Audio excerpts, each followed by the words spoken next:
Hello, everyone, and welcome to our next episode of MHEDA Talks. I'm your host, Shari Altergott, Chief Experience Officer at the CX Edge. Today, I'm so excited to have Jinger McPeak with us. Jinger is Vice President of Ethium by EControls, and I always love interviewing another professional woman in material handling because we don't see enough of them out there. So welcome, Jinger. Thank you for joining us. Thank you. Very happy to be here. Good. Yeah, I'm excited about this one. We're going to kind of preface the conversation around culture, and I know you've done a lot of work in that area. So before we get into it, I always like to give the listeners just a little bit of your background and kind of the company you work for.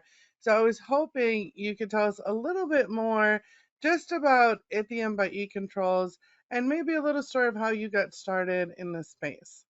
Okay, so ECM by EControls is a division of EControls, and EControls was started in 1994. It's a private company led by an entrepreneur, PhD entrepreneur, and so since 1994, we've been building controllers and fuel systems for industrialized engines. So most of your IC forklifts out there today have already have EControls products on them. It's one of the markets that we've served for a really long time.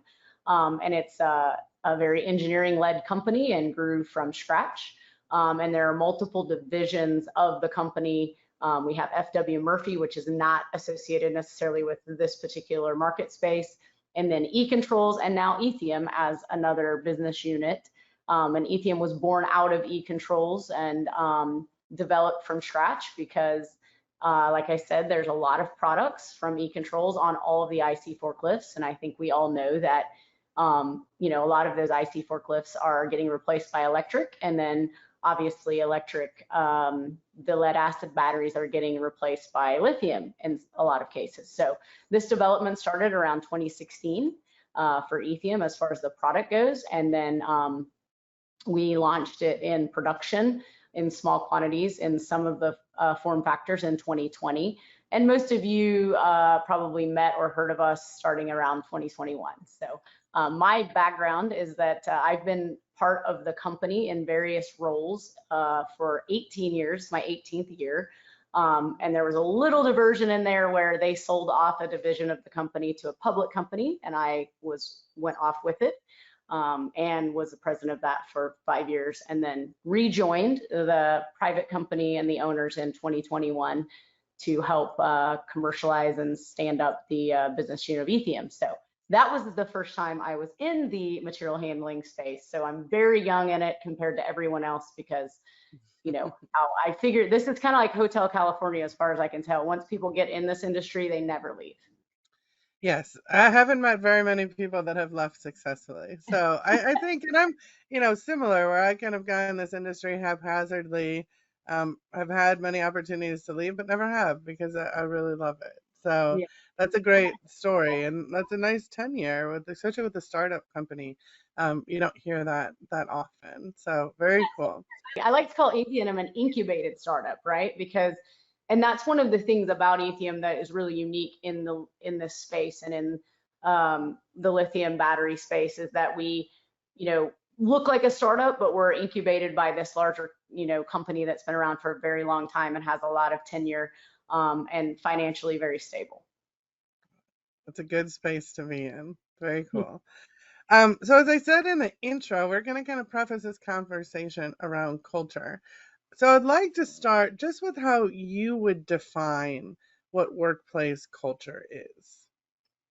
Well, it's complicated, so probably I'll continue defining it throughout this interview, I hope. But to me, culture is the DNA of the company, and it's what people feel whenever they are around people who work for the company or are associated with anything to do with it. And so I believe it is very intrinsic, and it should emanate in all things that you do, and that people recognize it because of the feeling that they get, not necessarily the words, much like what we've been taught that people remember how you made them feel versus what you said.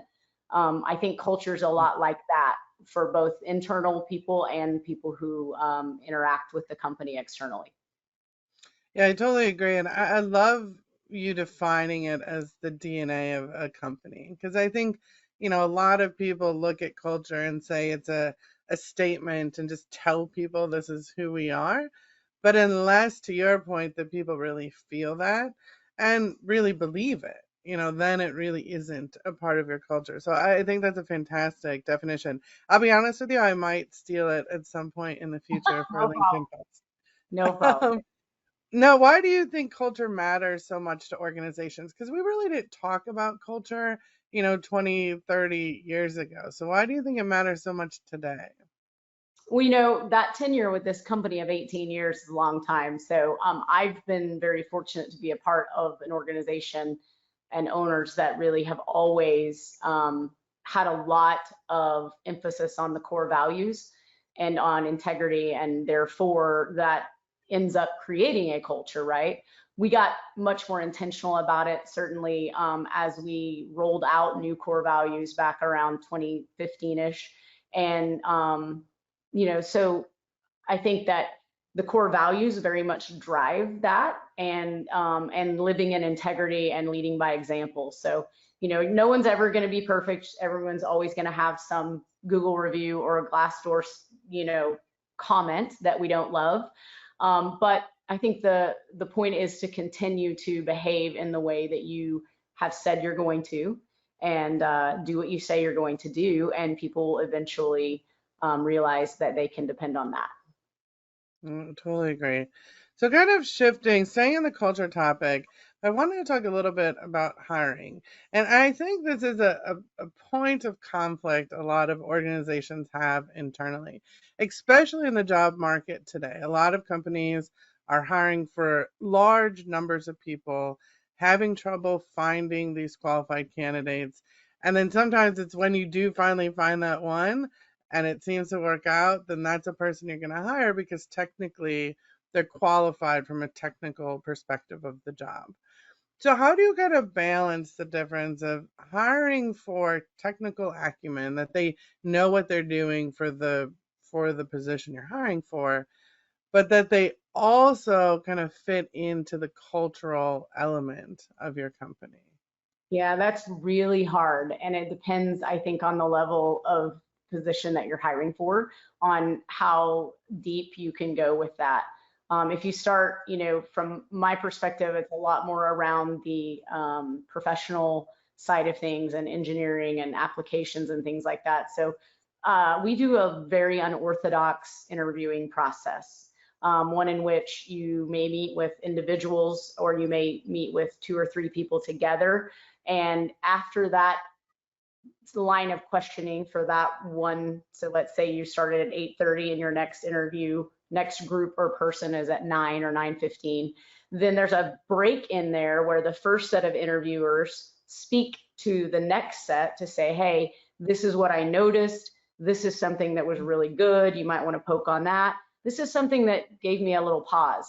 Perhaps you could dig in on that a little differently. And by the end of the day, 5 or 6 meetings later, any of the things that were brought up as possible, things that maybe weren't aligning or that we wanted to know more about, you now have 5, 6, 7, 8 perspectives on that thing. So you can really have some great discussions about that.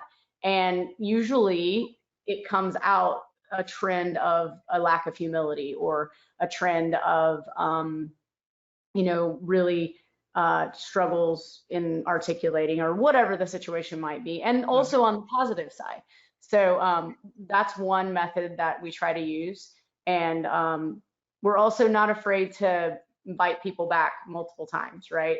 And I personally love to make my interview with someone in an unorthodox space. I'm like, okay, let's meet at this restaurant at 4:30 and I will promptly order us both a drink or whatever, right? And just to see how people interact in different scenarios, because that's, especially in this industry, we're going to expect people to be able to move from, very different environments and be able to think quickly to adjust to that. Yeah, I think it's such an interesting approach. I love the idea of getting multiple people's perspectives, because you're right. I mean, everybody sort of picks up something different just in terms of what they're in tune to. And I think the fact that you do them all in that first one you described on the same day is really important, because just even from a time perspective of the candidate, but kind of getting that feedback all right in a row, without a lot of marination in between, I think probably leads to a more authentic experience for both the candidate and the company.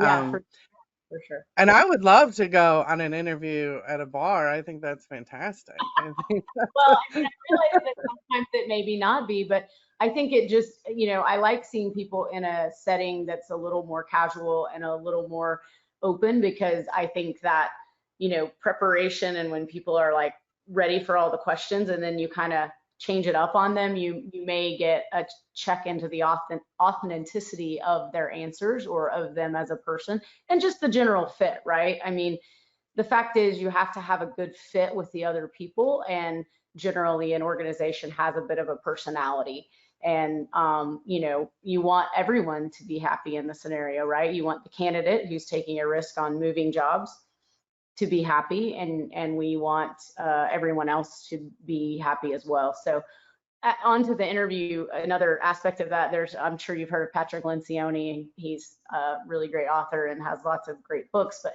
he has a book called The Ideal Team Player.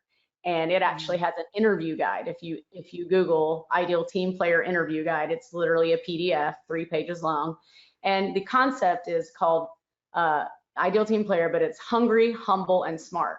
And they're concentric circles, that overlap, and you want someone to be hungry, ready to work, very much looking for ways to improve, all those things. Humble, somebody who can admit when they're wrong, or somebody who can compliment others without it being, a problem, or without it making them feel awkward. And then smart is more of an EQ, an emotional quotient, not necessarily an intellect score, but more of a, do you know how to operate in different environments and in different settings? And so in our environment, our core values are such that we love vigorous debate. So if you're not used to that and we don't talk about that, you might think that we're fighting, but we're not.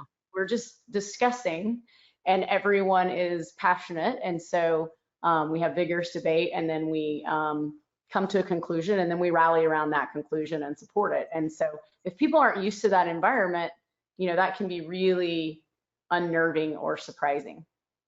Yeah, yeah. I think being as upfront as possible and kind of picking up on those little intrinsic things in your organization to be able to explain to a candidate is so important. And I don't hear that very often in people I talk to. So that's excellent.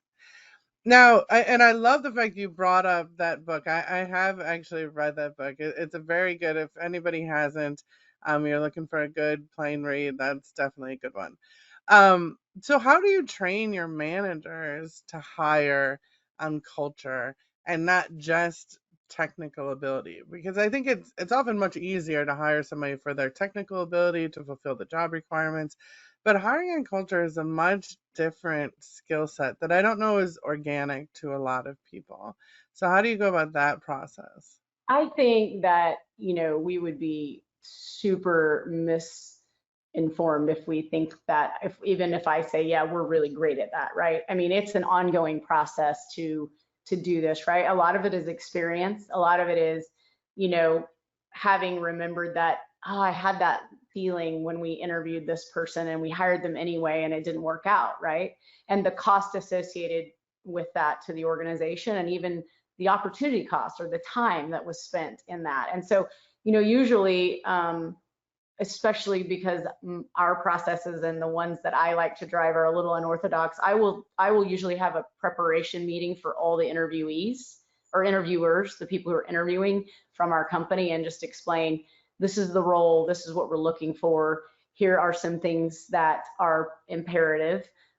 Please make sure that you speak to each other in between, the interviews, and I'll just remind them of the process, and ask if they have questions about the role. Because a lot of times we might be hiring for a role that is, we're having someone interview them that's completely in a different area of the plant or of the company, but we want their perspective and they may not have a close understanding of what this job or role or responsibilities might be. So I think adequate preparation and really having this quick, 20, 30-minute meeting to just say, here's what we're hiring for, here's why, here's where they'll be in the organization, this is what we're looking for, really helps to guide the conversations. And then checking in between the interviews is a really Yeah. important part of the process.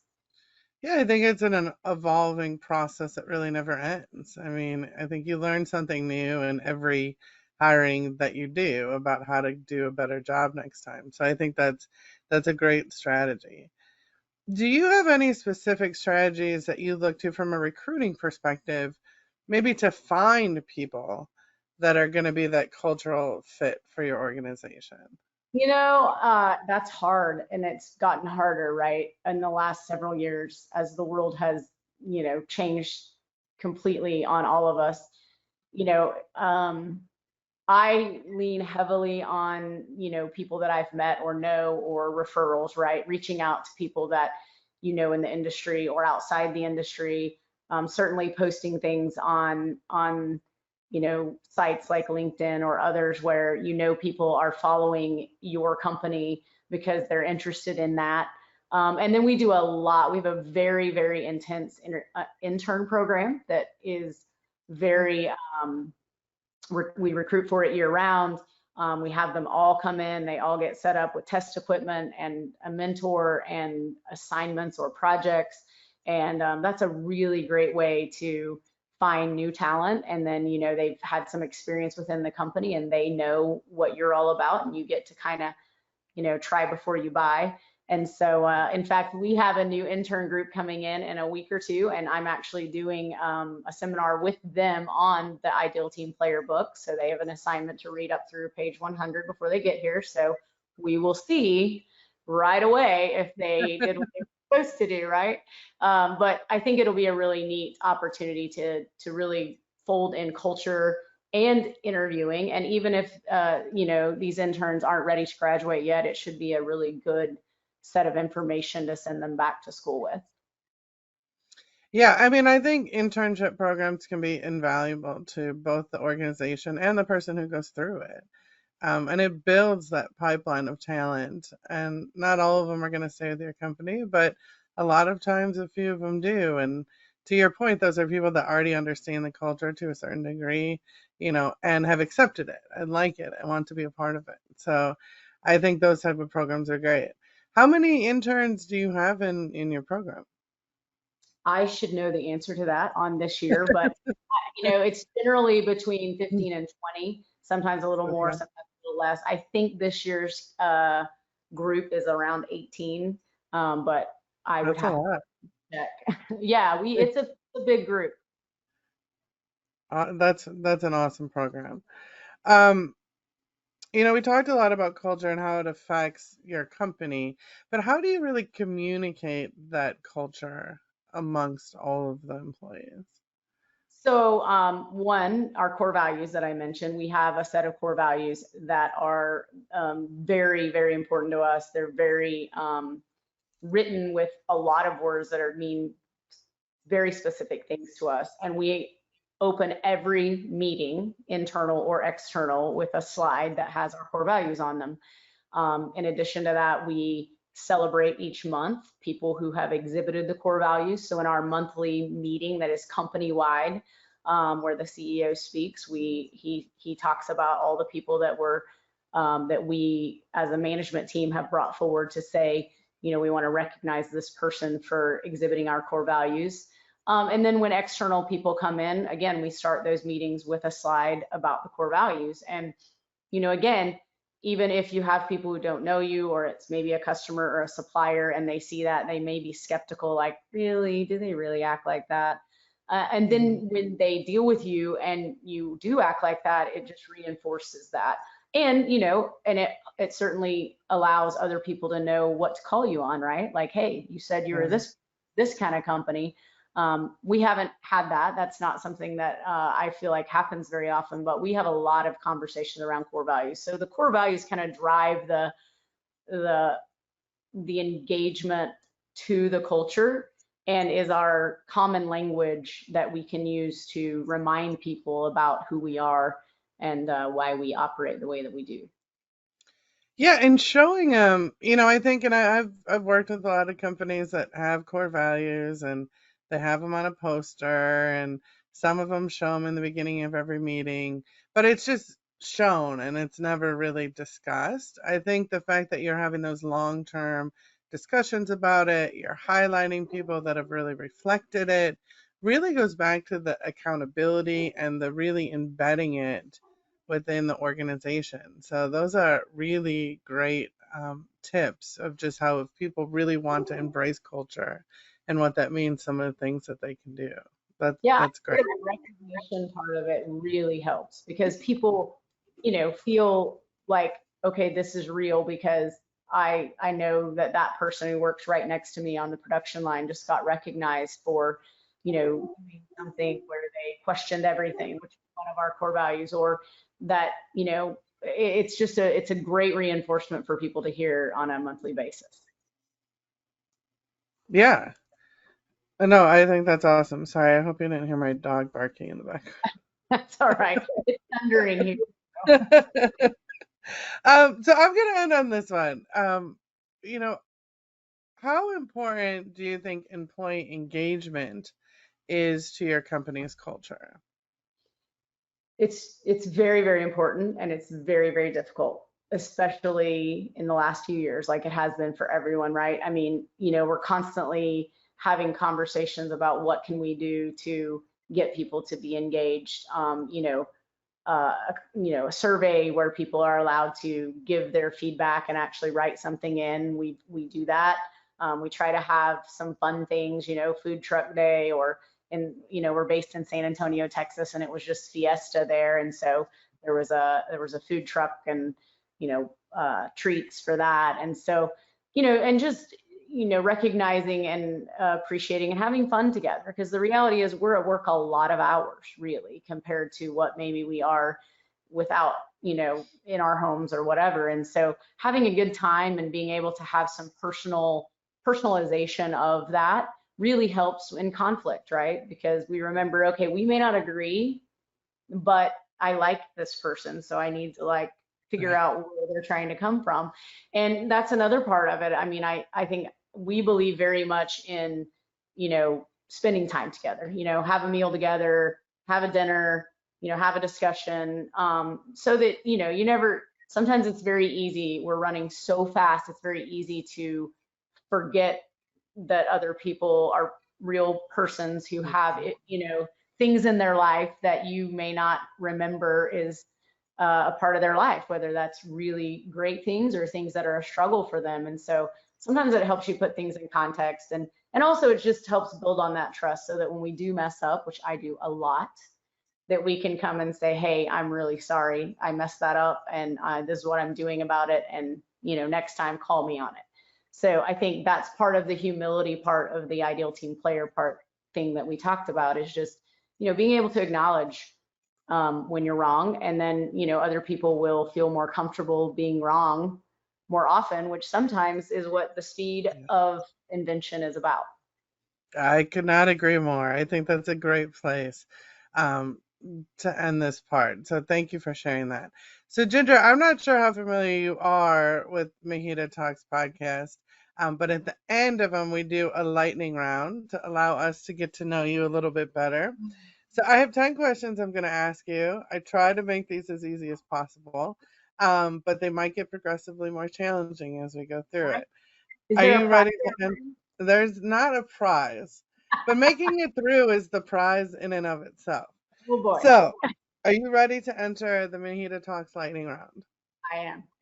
All right. We'll start with the easy one. What is your favorite activity during the day? Favorite activity during the day.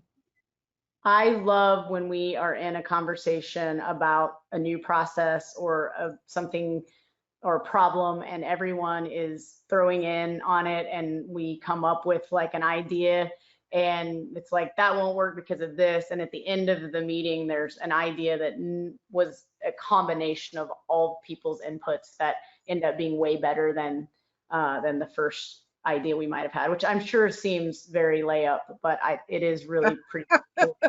No, it is. I love that answer. Layup Can still any scores 2 points, if you recall. can any of your friends unlock your phone? Oh, yes, absolutely. What's the worst piece of advice you've ever gotten? Oh, gosh. I, phew.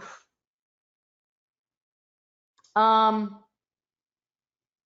that's a really hard one because I feel like that when I have gotten really bad advice, I try to get away from that source.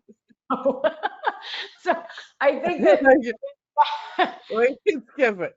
I think I like it because when I've gotten bad advice, then I just do the opposite, and I yeah, realize how that's yeah. the good advice. Uh, I think that one of the things I struggle with certainly as part of the public company situation was just the focus on each quarter and the monetary focus, where I much prefer focusing on the long term and the health of the organization, and I think that will take care of itself. So yeah, it's that. agree.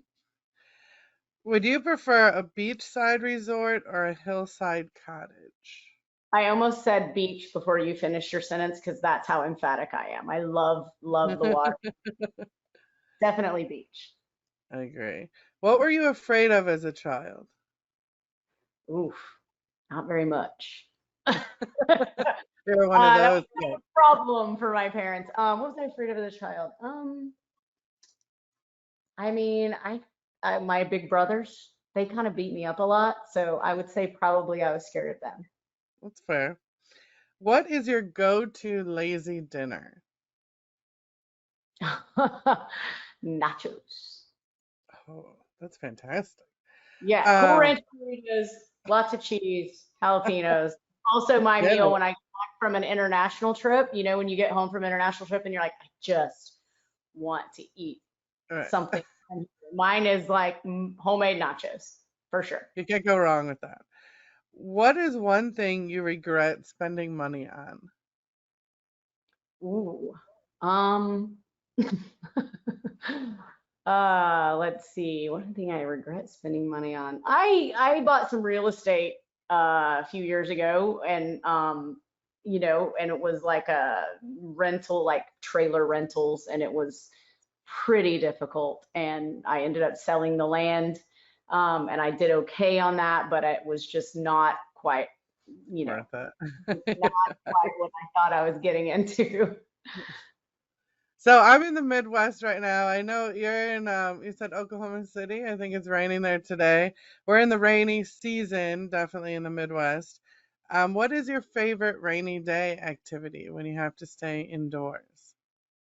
Oh man, I think that really has evolved with COVID because COVID made us all like, I am not a sedentary person. I like to do lots of activities, outdoor activities, um, you know, sports, whatever. And I actually had friends, and I'm sure you did too, that did puzzles through COVID, right? Like puzzles was like the next Yeah. thing. I hated puzzles. Like I was like, I'm out. And so now I can actually sit and work on a puzzle for a while. So I would guess I'd say that, or similarly, my son is very much into Legos, so I become his sub-assembler for him to actually put it on there. So those are the- What is one thing, and maybe it's puzzles. What is one thing you wish you enjoyed more? Something that everybody else enjoys and you just don't. I wish I enjoyed uh, being alone and just like chilling Mhm. more. Like I can do it, but only when I'm like really run down. I'm like, okay, I got to take a break, and otherwise, I really want to be involved in something active and with other people. And so I'm trying to work on being able to just be still longer and better. That's a good one. Would you rather, I think I might know the answer to this just in our conversation today, but would you rather give a speech or write a paper? Oh, way rather give a speech than write a paper. Right. Thank goodness you didn't make me write this. We would not. Well, Ginger, you made it through the lightning round, I so did. you've achieved that today. You can call today a win. Thank you so much for being on our podcast. I think it was a really good discussion around culture. I definitely have a few takeaways, and I know our listeners will too. Do you have any parting words you just want to leave the MHEDA community with? I just want to thank you and MHEDA in general. MHEDA is such a great organization for the industry. It was one of the first when I started in this industry was July of 2021. And I went to the Austin meeting with MHEDA, that had been Okay. Yep. postponed because of COVID. So it was so, I knew nothing, like nothing. And it was just awesome. Everyone was so welcoming. And, some of the very first relationships in this industry were made through MHEDA, and it's just such a great organization, and I would recommend it to anyone who, is coming into the industry or otherwise. It's just I think that they do a great job of trying to, be an organization that enhances the whole industry. I could not agree more, and I think that's a perfect place to end our conversation today. So thank you again, Ginger. I've been your host, Shari Altergott. We'll see you next time on MHEDA Talks.